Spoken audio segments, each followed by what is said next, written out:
During Christmas Eve dinner, my grandfather dropped by and asked, "So, how do you like the house I gave you 2 years ago?" I froze, confused. What house? I never got anything. My grandfather slowly turned to my parents. Their faces drained of color. And then, all chaos broke loose. On Christmas Eve, my grandfather visited and asked, "Did you like the house I gave you 2 years ago?" I was stunned. What house? I'd never received one. Grandpa looked at my parents, whose faces turned white. That's when everything exploded. The Ohio cold bit through my thin jacket as I stood before the glossy oak door. My phone was still warm from Grandpa's call. "Dorian, come over now. I'm at your parents' new house." His voice was full of joy, like he had a wonderful secret. Grandpa Will, a successful Chicago businessman, rarely visited. Just thinking of seeing him made me smile, despite the freezing night. I pushed the door open, and the warmth of the fireplace and savory roasted meat instantly enveloped me. Grandpa sat at the head of the dining table, his eyes sparkling. He stood, hugging me tightly. His familiar woody cologne made my exhaustion vanish. "Dorian, do you like this house?" he asked proudly, as if he'd given me a priceless gift. "Yes, it's beautiful, Grandpa," I replied, trying to keep my voice steady. "But it's my parents' house." A deafening silence followed.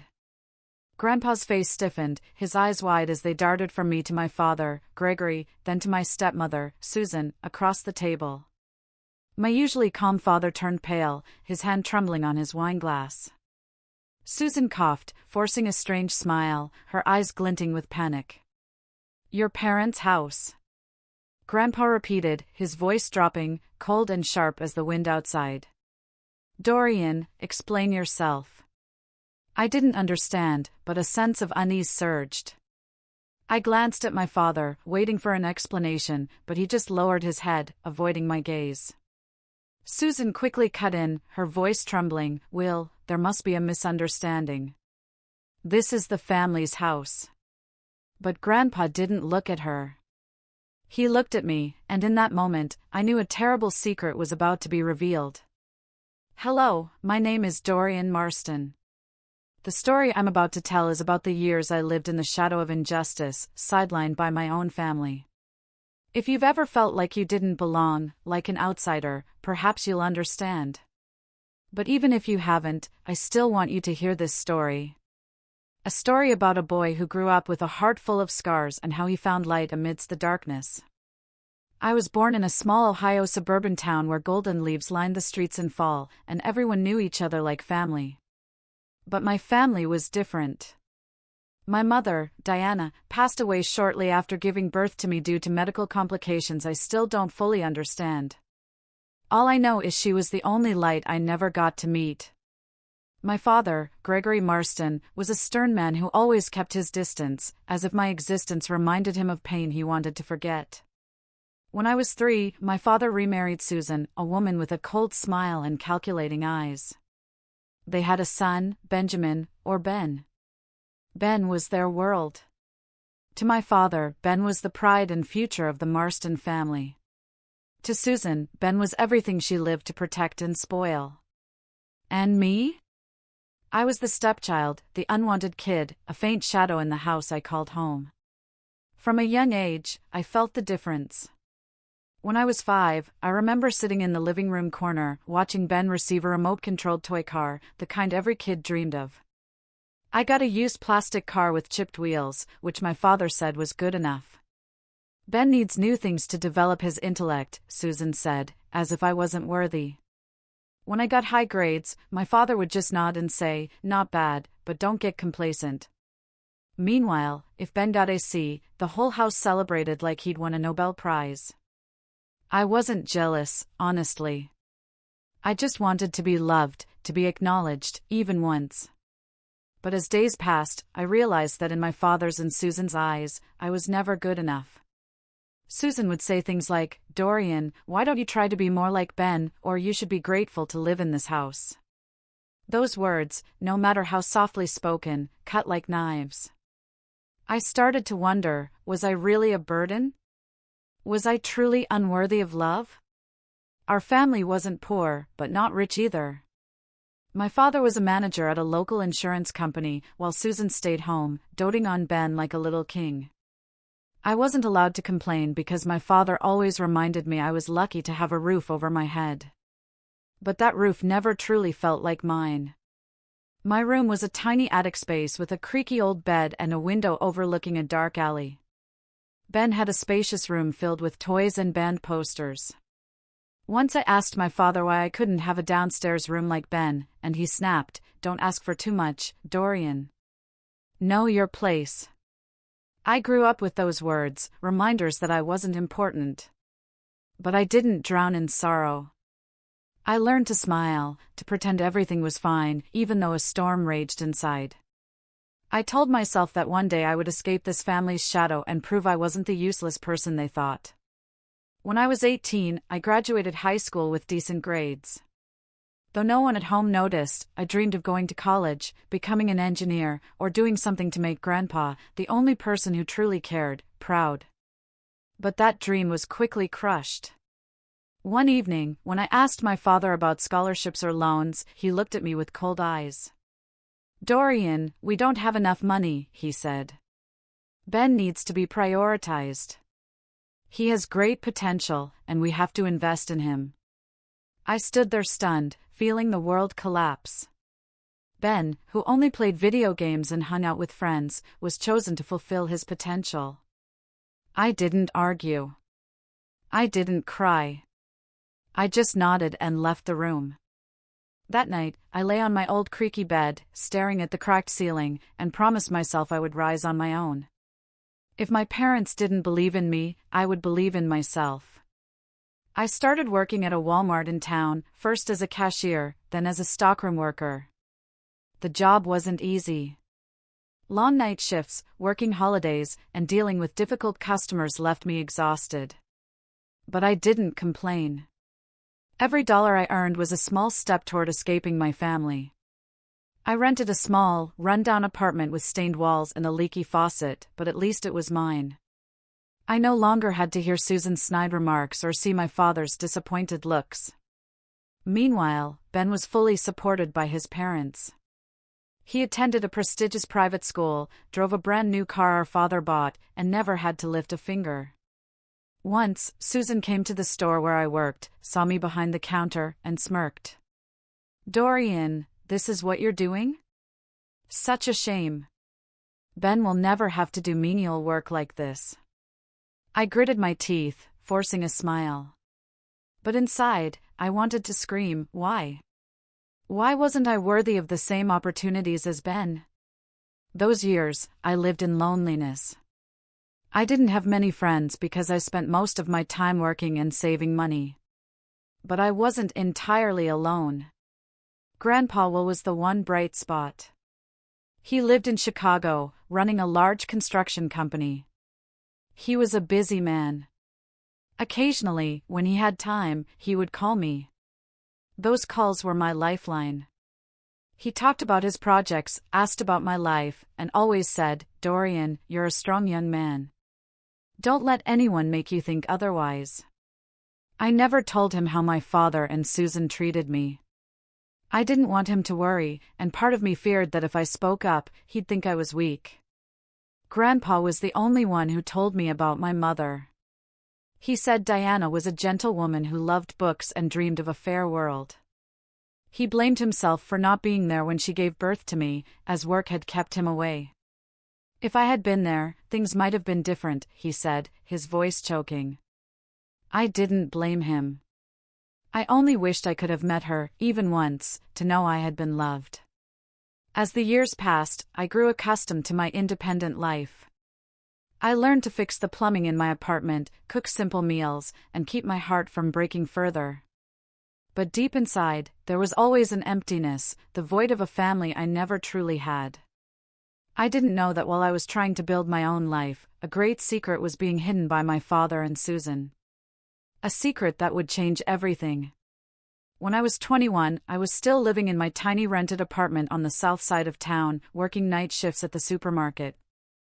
Empty mornings, simple meals, and interrupted sleep had become so routine they no longer felt unusual. I didn't have much, but I had my freedom, my own space, and a shred of self-respect that I had paid for with years of silent endurance. One early summer afternoon, while I was processing payments at the employee checkout, my phone buzzed. It was a text from Susan, "Come to the new house tonight. Address, 1432 Hollow Creek. Small party." I read the message 3 times, staring at the screen as if it would explain itself. I had never heard them mention moving. There had been no hint they were looking for a new house, and certainly no one had asked if I wanted to move in. I hesitated. Part of me wanted to ignore it. But then I thought, maybe this was a chance to reconnect, even if just a polite gathering. I wanted to go. Maybe to congratulate them. Maybe to prove I was no longer the sullen, quiet kid I used to be. I had changed, and I thought maybe they had too. I stopped by a small liquor store near the supermarket and picked out an affordable bottle of red wine, then swung by the embroidery shop to collect a handkerchief I had ordered the previous week. A small gift with the initials GM embroidered on it. I didn't have much money, but I wanted the gift to be thoughtful. The new house was in a newly developed residential area on the west side of town, a place I had never set foot in. As my car turned onto a street lined with newly planted maples and manicured green lawns, it felt like I was entering another world. 2-story, semi-classic houses with wooden doors, gray-tiled roofs, and red brick steps. Everything exuded a sense of abundance and order I had never felt in our old house. I parked in front of the house with the address Susan had sent. It was a cream-colored home with a stone-stepped front yard, a wide porch, and arched windows overlooking a garden. I got out of the car, holding the bottle of wine and the gift, and stood still for a few seconds. For some reason, my heart was pounding, not from excitement, but because an indescribable feeling stirred within me, as if I was about to step into something that didn't belong to me. Susan opened the door. She was wearing a silk dress, her makeup meticulously done. "Oh, Dorian, come in," she said, her smile as thin as the blush on her cheeks. I stepped inside and looked around. A spacious living room with glossy wooden floors, a granite fireplace, beige armchairs, and a classic chandelier. Family photos already hung on the walls, my father and Susan's wedding picture, Ben holding a sports trophy. No photos of me. I wasn't surprised. My father was in the kitchen opening a bottle of wine, dressed in a white dress shirt, looking more relaxed than usual. When he saw me, he gave a single nod. "Oh, you're here." Nothing more. I handed over the wine and the gift, saying, "Congratulations on the new house, Dad." He took them, set them on the table without opening them, and turned away. The party consisted of just a few people, new neighbors, an older couple who were friends, and one of my father's colleagues. They chatted animatedly about the neighborhood, rising property prices, interior design, and the pool they planned to build. I sat in a corner, silent, listening.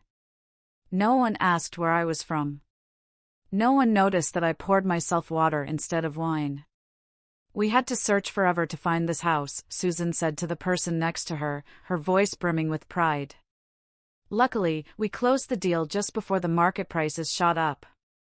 Gregory has a great eye for houses." My father nodded, smiling, not denying it. I sat there trying to smile along. I genuinely wanted to congratulate them, not for the house, but because I believed they had finally found something that made them happy.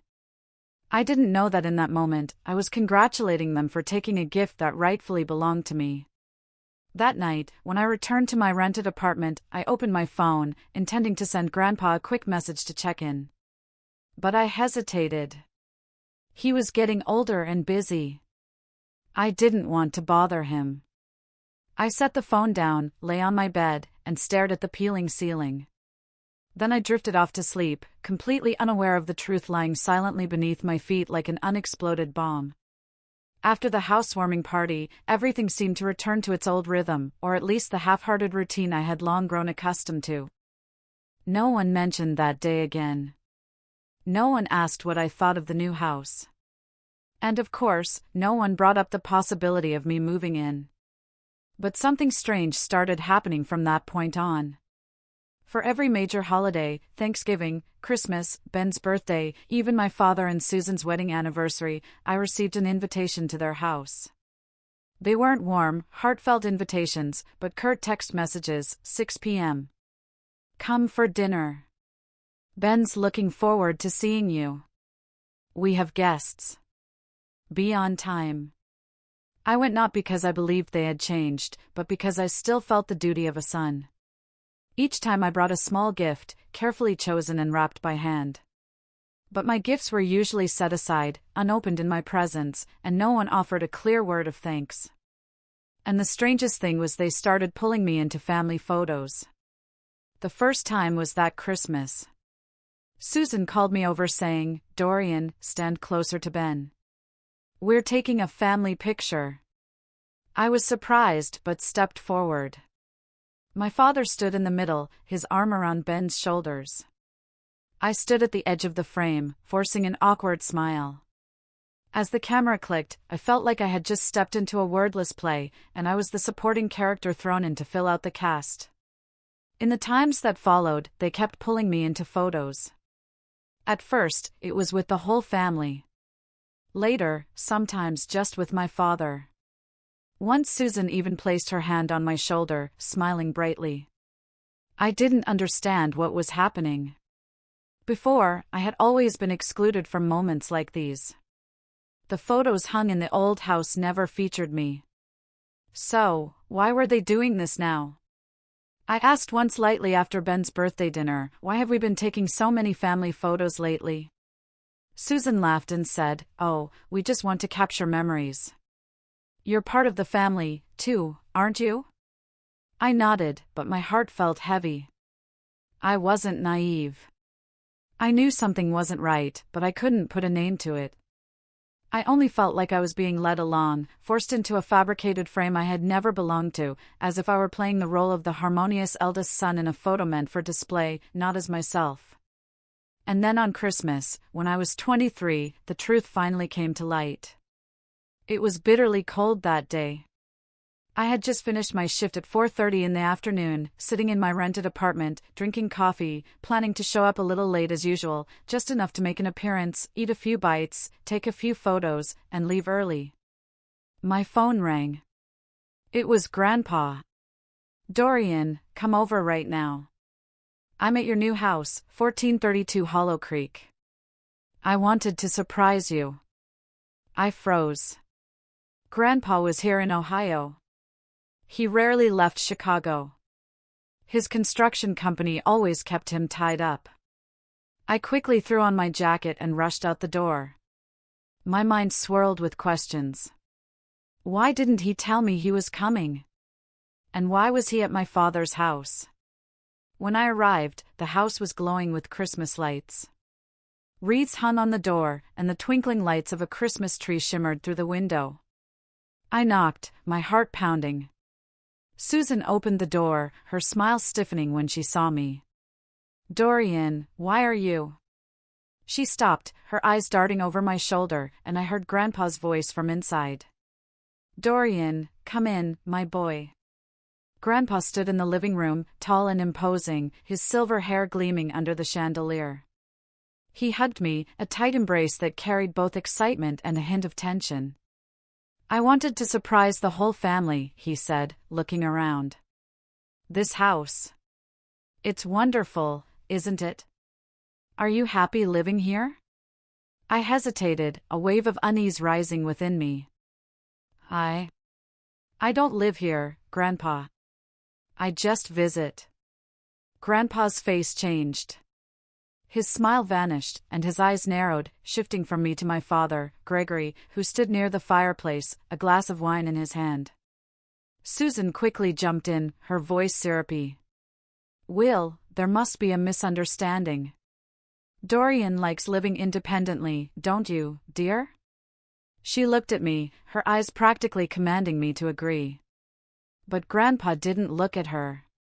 He fixed his gaze on me, his voice lowering. "Dorian, tell me the truth. You don't live here?" I took a deep breath, feeling the weight of the entire room pressing down on my shoulders. I live in a rented apartment, Grandpa, on the south side of town. I pay for it with my supermarket wages. Silence. A heavy, suffocating silence, as if the air had been sucked out of the room. My father bowed his head, his hand tightening around his glass. Susan started to speak, her voice trembling. "Will, we thought it was best for Dorian. He wanted to be independent, and Ben needs space, too." "Enough!" Grandpa cut her off, his voice sharp as a blade. "Gregory, explain yourself. 2 years ago, I sent you $400,000 to buy a 3-bedroom house in this neighborhood. A gift for Dorian to give him a good start. I made it clear. The house was for Dorian. So why is he living in a rundown apartment while you and your family are living in that very house?" My father's face went pale as if the blood had drained from his body. Susan opened her mouth, but no sound came out. I stood there stunned, feeling the ground crumble beneath me. A house for me? $400,000? I looked at Grandpa, then at my father, searching for an explanation, a sign that this was just a misunderstanding. But there was no misunderstanding. My father set his glass down, his voice shaky, but trying to stay composed. I thought the house would be better used by the whole family. Dorian's independent. He doesn't need a big house like this. Ben's young. He needs a good environment to grow, to study. Doesn't need? Grandpa roared, stepping toward my father. You're saying he doesn't need it? Dorian, the grandson I entrusted to your care, is living in a rundown apartment, working night shifts to survive, while you and your wife live in the house that was meant for him. What did you do with the money I sent?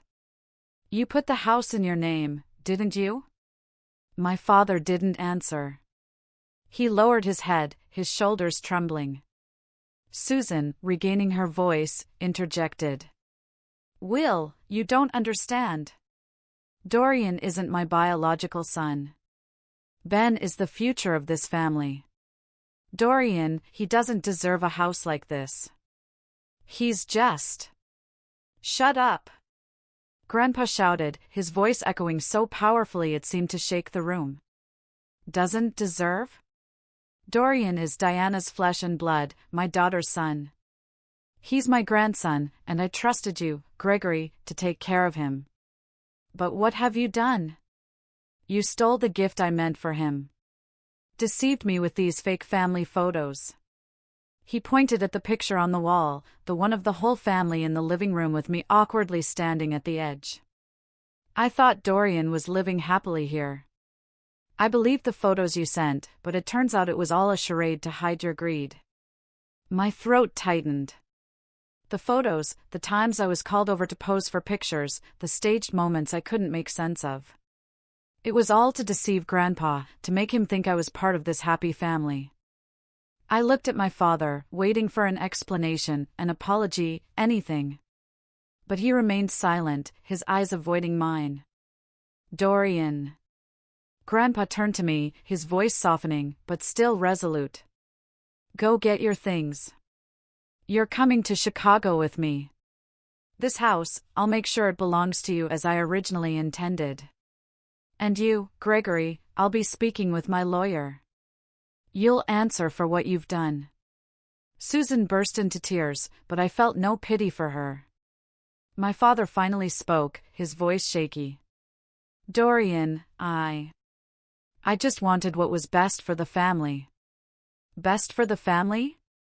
I repeated, my voice calm but cold.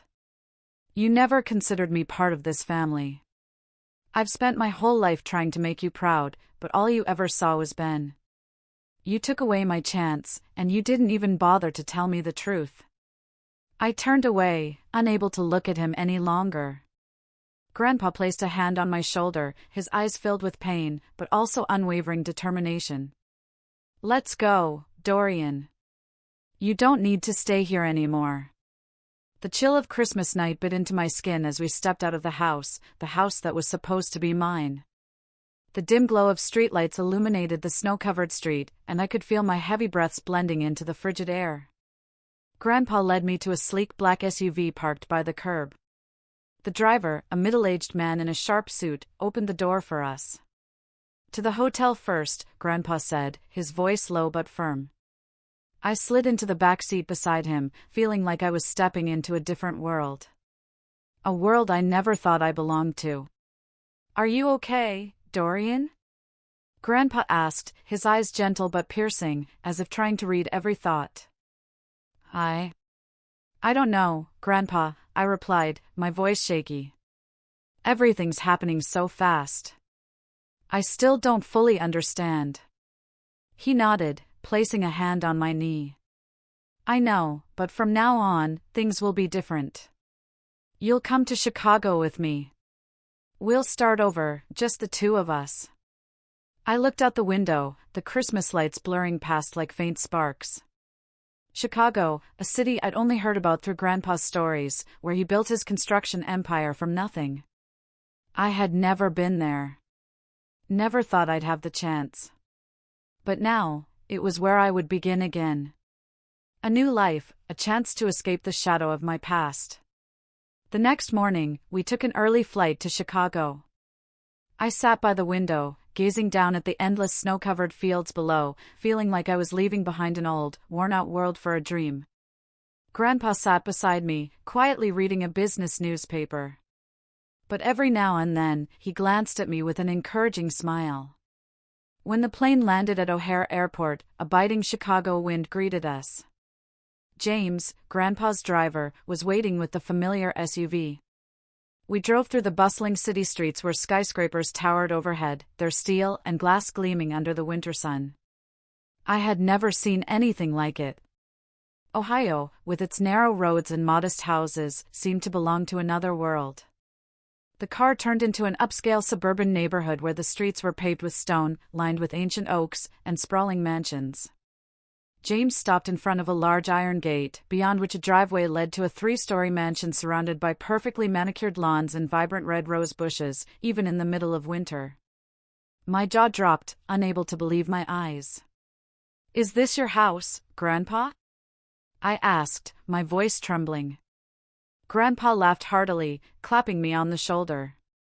"Welcome to my home, Dorian. And now it's your home, too." Grandpa's mansion wasn't just a house. It was a palace. The carved wooden front door opened into a grand foyer with marble floors, a spiral staircase, and abstract paintings lining the walls. The living room was 3 times the size of my rented apartment, with floor-to-ceiling windows overlooking a backyard garden, complete with a shimmering pool and an outdoor barbecue area. The scent of pine and leather from the luxurious furniture made me feel like I had stepped into a 5-star hotel. I don't know what to say," I whispered, standing in the middle of the living room, still clutching my small bag of belongings. "You don't need to say anything," Grandpa replied, leading me upstairs. "Your room is here." He opened the door to a spacious bedroom with a king-sized bed, a walnut desk, and a window overlooking the garden. A brand-new laptop sat on the desk, and a soft plush rug covered the floor. "This is where you can start over. No pressure, no burdens, just a fresh start." I sat on the edge of the bed, feeling like I was dreaming. Just hours ago, I was in my rundown apartment with a leaky faucet and peeling ceiling. Now I was here, in a room I wouldn't have dared to imagine. But alongside the overwhelming awe was a lingering ache. The house in Ohio, the house that was meant to be mine, still felt like a thorn in my heart. That evening, Grandpa took me to a fancy restaurant in downtown Chicago. We sat in a quiet corner, the candlelight flickering on the table. He ordered an expensive bottle of wine, but I only took a small sip, still unaccustomed to such luxury. "Dorian," he began, his voice low and serious. "There are things we need to talk about your father, the house, and what happened." I nodded, my heart pounding. I knew this conversation wouldn't be easy. 2 years ago, I sent Gregory $400,000 to buy the house in Hollow Creek. I wanted it to be a gift for you, a foundation for you to build your future. I was busy with the company, unable to oversee the purchase myself, so I trusted Gregory to handle it. I thought he would follow my wishes. He paused, his eyes darkening. But I was wrong. I clenched my fists under the table, trying to keep my voice steady. So, Dad kept the house for himself. That's not all, Grandpa said, his voice thick with anger. I've been sending Gregory money since you were a child, not just for the house. I sent money every year to cover your school fees, clothes, everything you needed to grow up in the best conditions. I thought Gregory was taking care of you the way I wanted. But today, when I heard you talk about living in a rented apartment, working night shifts at a supermarket, I realized he kept it all for himself and his new family. It felt like someone had punched me in the chest. School fees, clothes, the things I never had. All those years wearing hand-me-downs, eating instant noodles, and working myself to exhaustion to make ends meet. It could have been different. My father, the man I tried so hard to please, had taken not only the house, but also the opportunities Grandpa meant for me. I didn't know about any of that money, I said, my voice choking. Dad never told me. I thought he didn't have enough, so I had to manage on my own. Grandpa slammed his hand on the table, making the wine glasses tremble. That bastard, he growled, drawing glances from nearby tables. I trusted him with you, thinking he'd treat you well. But he betrayed me. And he betrayed your mother, Diana. Hearing my mother's name made my eyes sting. I had never met her, but through Grandpa's stories, I knew she was a gentle woman who wanted a good life for me. The thought that my father had stolen what she and Grandpa intended for me ignited a fury I couldn't suppress. What are you going to do, Grandpa? I asked, though I could guess part of the answer. I'm going to sue Gregory, he said, his voice cold, his eyes hard. I'll make sure the house is transferred to you, and I'll cut off all financial support to him. He doesn't deserve a single cent. I stared at the table in silence. Part of me wanted my father to pay, to face the consequences of his actions. But another part, the part that had grown up in neglect and pain, just wanted to let it go. I was tired of living in resentment. I didn't want my new life in Chicago to be tainted by lawsuits and disputes. Grandpa, I said, my voice soft but firm. Don't sue him. I know you're angry, and so am I, but it's already happened. I don't want to drag this out. Cutting off his financial support is enough to make them realize they can't keep taking advantage of you. I just want to start over here with you. Grandpa looked at me, his eyes softening, though I could still see the pain. Are you sure, Dorian? You have every right to claim what's yours. I'm sure, I replied. That house. It doesn't matter anymore. I want to build my future, not live to fix the past. He nodded slowly, placing a hand on my shoulder. You're stronger than I thought, Dorian. Your mother would be proud of you. The weeks that followed in Chicago were an emotional journey. I moved permanently into Grandpa's mansion, and each day felt like I was learning to live again from scratch. Grandpa didn't just give me a home. He gave me a chance to rediscover myself. He took me to visit his construction company, a modern building in downtown Chicago with bright offices and a bustling team of employees. He introduced me to everyone as Will Marston's grandson. And for the first time, I felt recognized, seen as a person of value. Would you like to try working here? He asked one day as we stood overlooking a construction site in the suburbs. You don't have to do big things right away. You can start with small projects, learn as you go. I hesitated. I had never imagined myself working in construction with its technical blueprints and complex numbers, but the trust in Grandpa's eyes made me want to try. I'll give it a shot, Grandpa, I said. But I can't promise I'll be good at it right away. He laughed heartily. No one's good from the start, Dorian. But you have heart and determination. That's all I need. I started working at his company, initially as an assistant in the planning department, organizing documents and tracking project progress. The work wasn't easy, but with each passing day, I learned to read blueprints, understand construction processes, and even began contributing ideas during meetings. My colleagues, who at first only knew me as the boss's grandson, gradually looked at me with respect. They saw me work hard, stay late to finish tasks, and refuse to rely on Grandpa for special treatment. Outside of work, I began exploring Chicago. I walked through its lively streets, visited museums, and spent hours in coffee shops, reading books, or simply watching people pass by. For the first time in my life, I felt like I had time to breathe, to dream, to become a better version of myself. Though life in Chicago gave me hope, the scars of my past didn't fade easily. Some nights I lay in the comfortable bed in my new room, but dreamed of my old rented apartment, hearing Susan's mocking voice or seeing my father's cold gaze. I wondered if I truly deserved this life or if it was all a dream that would vanish. Grandpa noticed when I grew quiet.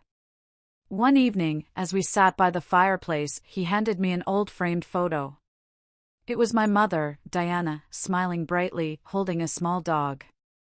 "Your mother always wanted you to be happy," he said.